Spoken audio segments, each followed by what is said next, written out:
Good. You alright? Yeah, I'm good. Oh, foot came off. Yep. There were a lot of rumors surrounding Haiden Deegan at the start of the Monsterenergy Supercross Championship in Anaheim last weekend. There was speculation about a wrist injury that could even cost him the start of the 250SX East Coast Championship.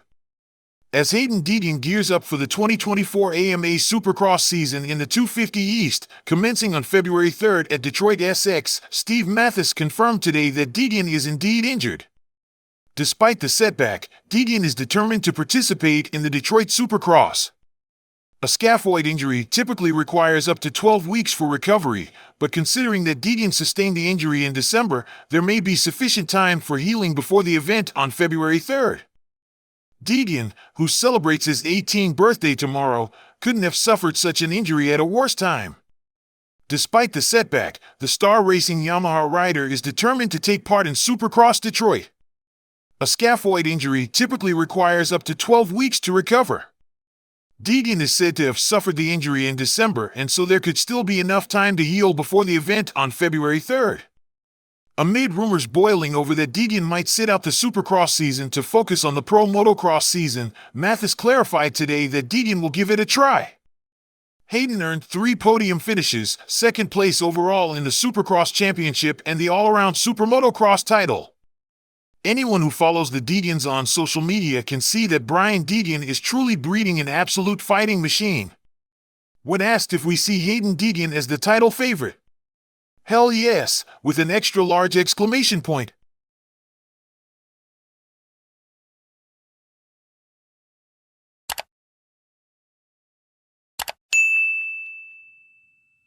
For Hunter Lawrence, HRC factory pilot, last weekend was supposed to be a successful entry into the 450SX class of the 2024 Monsterenergy Supercross season that started in Anaheim. But the disaster began on Friday, the so-called press day. Although the man with starting number 96 looked pretty relaxed, he fell on a double jump on the track, which was probably still a bit damp, after his bike took a different direction than the one the driver had told him. After wiping the dirt off his clothes, with Brother Jet also helping out, he continued his journey. The 24-year-old completed the qualifying sessions on Saturday with confidence. After both training sessions, he parked his bike in 8th place and was within striking distance of 4th place. Vince Freeze, who had already attracted attention for his unsightly actions several times during the WSX season, moved from the outside towards the holeshot line.